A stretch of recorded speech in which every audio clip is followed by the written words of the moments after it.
Welcome back to Quentin Allen Studios. I'm Quentin Allen, a game designer and passionate researcher into what makes video games succeed or fail in today's ever-changing market. Today, we're diving into a controversial yet fascinating topic: how political agendas, wokeness, and corporate-driven diversity efforts have impacted modern games. But first, let's take a trip down memory lane. The golden era of modern video games, for me, was between 2002 and 2015. I remember playing GTA Vice City, a game that didn't care about following rules.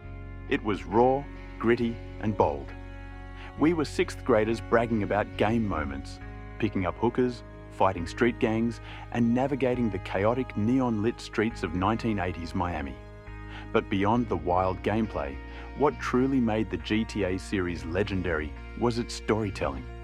It was unapologetic, reflecting the harsh reality of drug trafficking and crime, a bold move that broke corporate rules and resonated with fans. Fast forward to today. It feels like games are playing it safe. Social media, political correctness, and corporate agendas have shaped what studios produce. Companies push diversity, equity, and inclusion programs. But when done poorly, it feels corporate and fake, reducing authenticity. Meanwhile, free speech on platforms like Twitch and Reddit is restricted, frustrating fans even more.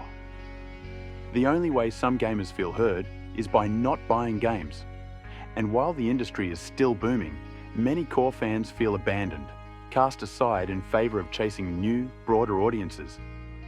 It makes you wonder, do we really need to wait for studios like Rockstar Games or Naughty Dog just to get a game that doesn't feel like it's checking PR boxes? The term wokeness in gaming refers to promoting social issues, representation, and inclusivity, but not as immersive, organic parts of the story. It becomes a problem when characters or themes feel like forced marketing tactics rather than authentic creative choices.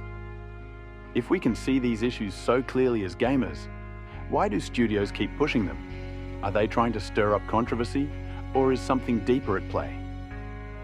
Here's the truth. Big game studios answer to investors, not gamers. Take EA as an example. Though they aren't owned by a larger corporation, they're a publicly traded company accountable to investment firms and shareholders. These investors consider environmental, social, and governance metrics, where socially conscious business practices can increase stock value.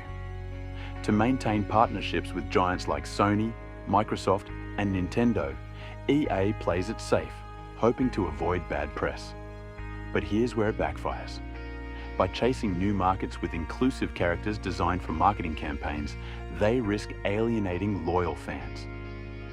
In Andromeda, Hanley Abrams, a transgender character, was introduced with the intention of promoting inclusivity.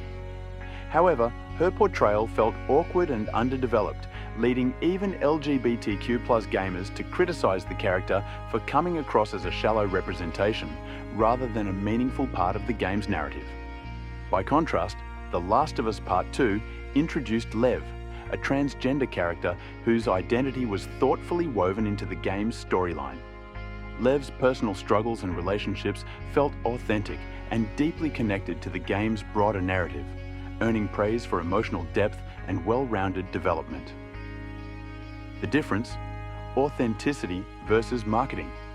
One felt real, while the other felt like a checkbox, and Andromeda paid the price, with lower sales, studio layoffs, and the closure of BioWare Montreal. Here's a question I often hear. Why don't developers tell their managers these games are too woke? The answer isn't simple. Developers often believe they're making something meaningful and groundbreaking. But game development is also a corporate world, one where job security and hierarchical management keep many employees silent. Junior developers know their voices won't carry weight if marketing or senior executives have already decided on a game's message. Let's face it, job market instability plays a huge role. In a volatile industry where studios frequently shut down and layoffs are common, developers might worry about being replaced by AI or struggling to land their next role. This uncertainty often forces them to fall in line with decisions made by higher-ups, even when they disagree with the creative direction. So, what's the solution? The answer might be smaller, independent studios. Tools like Unity, Unreal Engine, and free online tutorials have democratized game development. This means passionate creators can now craft games that listen to players instead of pandering to investors. AAA companies can't survive if they keep ignoring core fans and delivering buggy games. Why pay $70 for a marketing-driven title when a passionate indie studio delivers something authentic for a fraction of the price? Studios must remember, the voice of the customer matters. So now that we've discussed the industry's struggles and possible solutions, what do you think? Are there games you felt went too far with forced narratives or identity politics? What could studios have done differently? Let me know in the comments.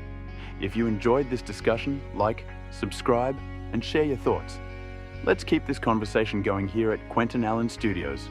See you in the next video.